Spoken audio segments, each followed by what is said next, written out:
Hi everyone, I'm Jacob Airy. I'm the host here at StudioJake.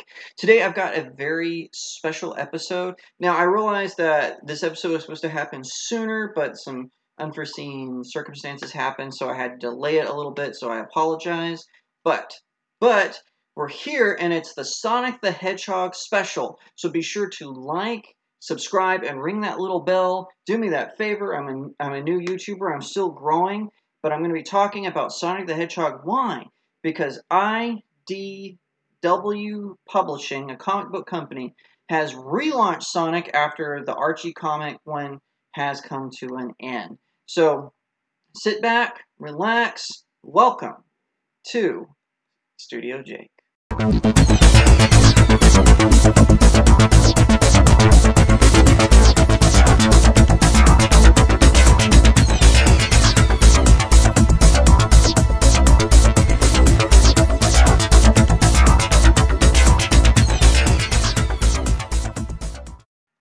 Welcome back. So like I said, this is a special Sonic the Hedgehog episode.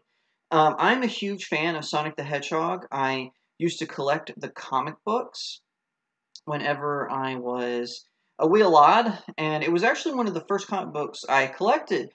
Growing up, I had really good parents who monitored what I was reading and watching, and they let me do Sonic the Hedgehog because it was a family-friendly comic book, and it was based on one of my favorite video games. Now, I played the very first Sonic the Hedgehog when the SEGA Genesis came out, and I was hooked ever since. Now, a lot of people don't realize this because things have changed recently, but originally, the comic book was not based on the Sega game at all. A lot of people don't know that. So, Japan hasn't really done a Sonic the Hedgehog anime. I mean, they've done a couple here and there.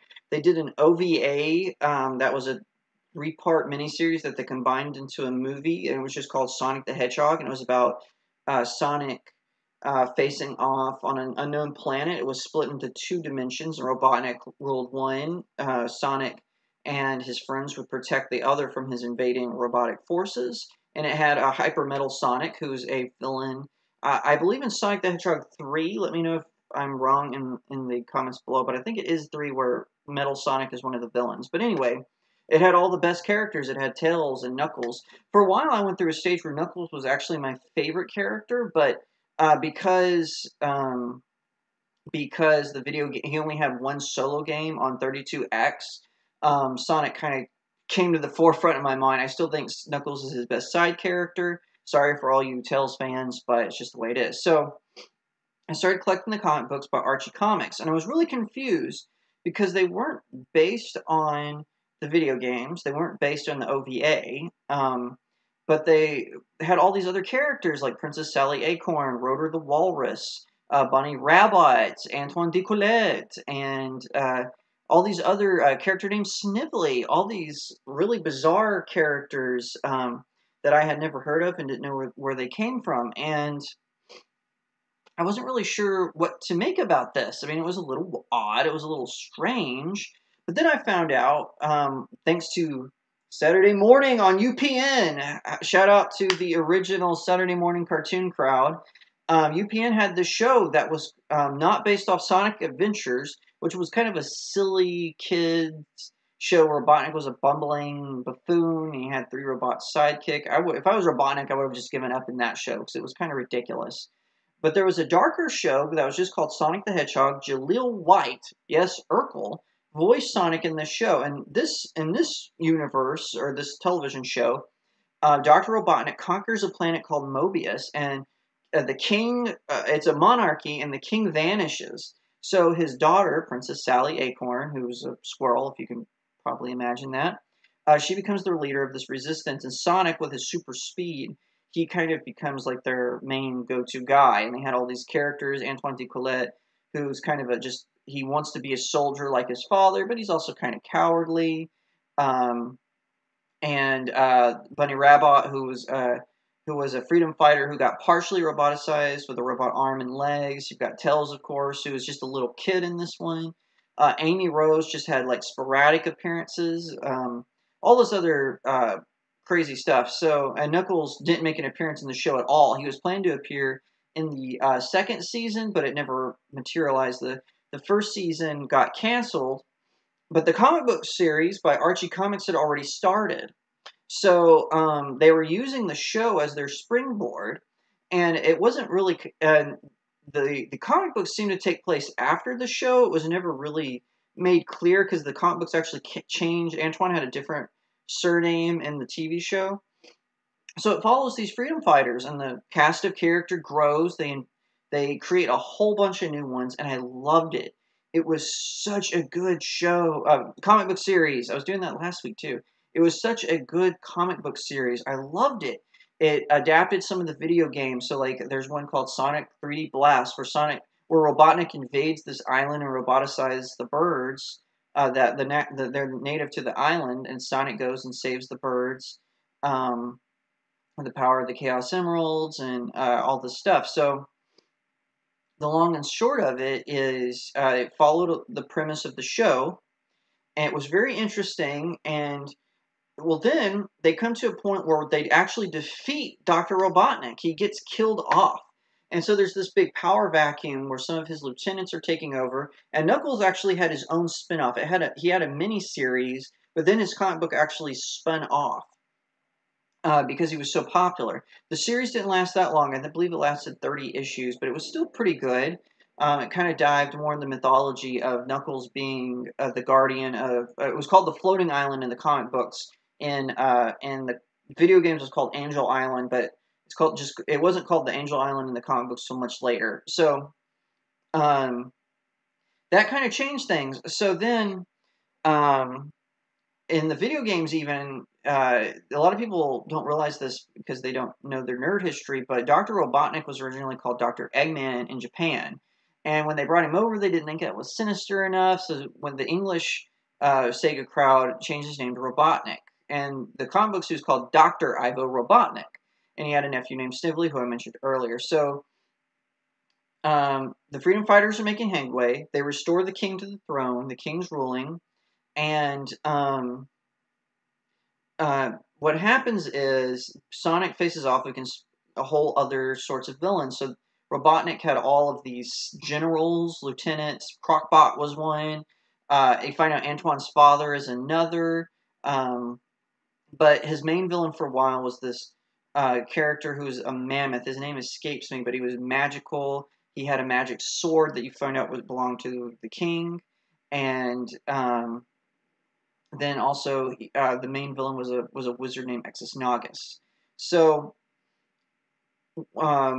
Robotnik comes back, but he's a Robotnik from a different dimension. And this Robotnik is fully robotic. He's not like the other Robotnik who was more of a cyborg. He's fully robotic.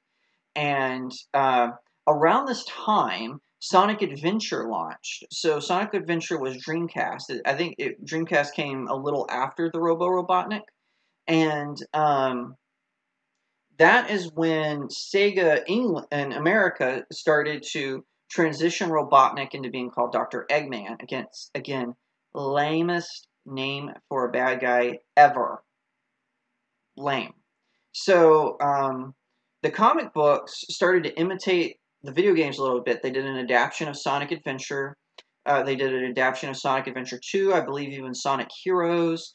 And then they decided to do a DC style, this is a couple of years later, they did a DC style rewrite where it was called the Genesis Wave, where the history gets completely rebooted and it's more like the video game. So a lot of characters you loved previously, they didn't exist anymore, and more of the characters from the video games did, and Knuckles is more readily available. So what happened after that? It's kind of hard for me as a fan of the show to explain. Alright, so moving right along, right off the bat, the Genesis Wave rewrote the history of the planet. Was called Mobius, but now it had no name. I think at one point you find out Mobius was actually Earth in the future, but I think they retconned that a little bit because the fans were like, what? So, Robotnik, Eggman, as he started to be called, to match up with the video games. It still had some of the characters, like I think Sally was still a character, the King was still a character, But I think at one point they made it where it became a constitutional republic, whatever. I can't believe they inserted that kind of those kind of politics. They were trying to grow with their audience, I think, but the comics kind of became more silly. So they realized that the new fans were kind of moving on to other properties. So then they decided to get younger fans by making them more silly. They launched an adaptation of Sonic X, based on the anime of the same name. That was not connected to Sonic the Hedgehog at all. This was Archie making these decisions. So recently, I think as early as 2015, Archie made a conscious decision to make them more like the video games, even more. So they had a big crossover with Mega Man, um, and a whole lot of stuff. Now, I haven't mentioned Sonic Underground. A little bit of a sidebar. I haven't mentioned Sonic Underground. Sonic Underground never had a comic book. The characters had cameos and some of the dimension because like DC, Sonic had a multiverse, and they mentioned that only briefly in the comic books. So anyway, all this happens. The timeline gets altered at least 3 times in the Archie comics. At one point they did a flash forward series where it was the comic book's 25 years later. Sonic is married to Sally. Sonic is actually king, but he doesn't really like being king. He went back in time to stop something from happening, and that changed the timeline. Like I said, the Genesis wave. So then something else happens. I can't remember what it was. It was with the crossover with Mega Man. But it apparently wasn't enough for Sega because at that point, I think they kind of gave up on Archie. Um, and they decided to move on. Now, the future of Archie Comics Sonic is kind of in limbo, I think, but they did. Sorry, I was reaching for something and it's not there. They did decide to go a different way, but I'm not sure if Archie Comic Book 1 has been completely canceled or what. But it, as of the making of this video, I'm pre-recording this, so I don't know exactly where everyone stands on this. But we come to the future, and the future looks bright. It looks pretty cool. And I was explaining this to another nerd earlier because they were like, where do you think Archie Comics went wrong? And I told them, I said, I think it was when they started basing them on the video games. Because before they tried to incorporate more of the video games mythology and they used the Saturday AM show as the basis for it, it was kind of its own thing with interesting characters and interesting backstories, and they just kept changing it and making it more like the game. And so I really think fans of the old school like me, we were kind of like, this is kind of lame. Like, I get adding characters from the video games, but make them unique to that universe that you've established. This is kind of the trouble that Marvel and DC are having right now. Archie is making that same, or was making that same mistake with Sonic. So, here we are, and like I said, the future is here, and the future looks bright and exciting. All right, here we are. We are at the new Sonic book series that was just released by IDW Publishing. Of course, IDW makes a career out of publishing video game adaptions. Now, they have some original characters as well, but this is kind of what they're known for. They also do Transformers, all kinds of great stuff. I think they did a Star Wars at one time, but Star Wars is back with Marvel. I could be mistaken about that. Let me know in the comment section below. So, we are to Sonic the Hedgehog. Now, this series is obviously going to be more like the video games, but I don't have a problem with that. I know that sounds a little hypocritical, but they're starting out that way. The Archie comics started out based on the Saturday morning cartoon, and then they tried to change it where it was more like the video game, and that's where they went wrong. This one is starting out. So in this one, there are a little bit of spoilers, but it's only the first 2 issues, and this first quest isn't even done yet. So basically what has happened is it's after Sonic and Tails and the Resistance, as they're called, they defeated Dr. Robotnik. So Sonic is just going around and saving villages and towns from these robots who are kind of all over the place. I love this because it looks right off the bat, the artwork is similar to the video game, the landscaping, how they do it. I mean, it's incredible. So, Tails points out in this issue that it seems like these robot attacks before they were all kind of random and sporadic after Robotnik's downfall, but now they're seemingly more organized. So this puts a bug in Sonic's ear, and he decides he's going to keep traveling around and finding them and destroying them. You know, he's kind of he's a little bit arrogant. He's kind of a showman. That's what he does. So in issue 2, he comes to another village and he meets Amy. And fans of the video game, all you gamers, y'all know about Amy. And it's showing Sonic finding a crab-like thing. Amy shows up, and with her magical hammer, she helps him defeat them, and they're going to save the town. And again, I love the artwork. They do a good job. If they're basing this off the video games, they're doing a good job of making it look like the video games. It's really cool. So it turns out, you find out in this, that Knuckles, who's one of Sonic's friends, he's leading this, the leader of the resistance, and Amy kind of acts as like the organizer. She's making plans and strategies, while Knuckles just kind of broadly leading them. So you find out in this one, there is a mysterious person who has taken Robotnik's place, but you don't know who it is.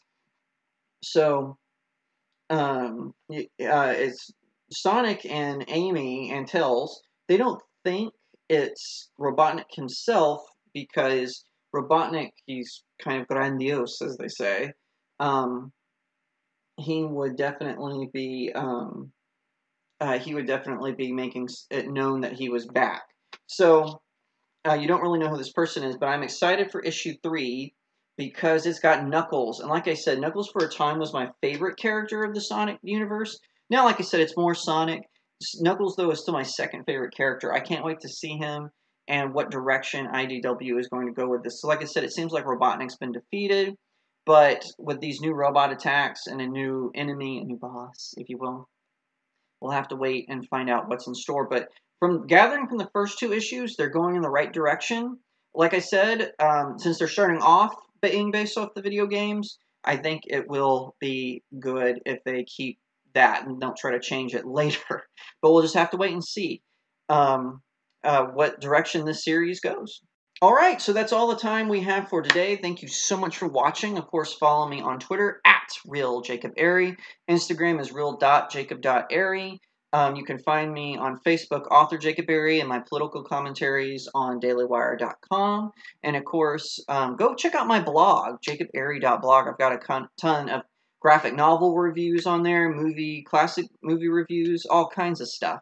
So definitely check that as well. And like I said at the beginning, be sure to like this video, subscribe to the channel, ring that little bell, tell all your friends about me. I hope you enjoyed this all about Sonic episode. It was a lot of fun. Sonic's one of my favorite video game characters, one of my favorite comic book characters. I think IDW is going to do a good job bringing him back. Thank you so much for watching. New videos Wednesday and Saturday. I'll see you next time right here on Studio Jake.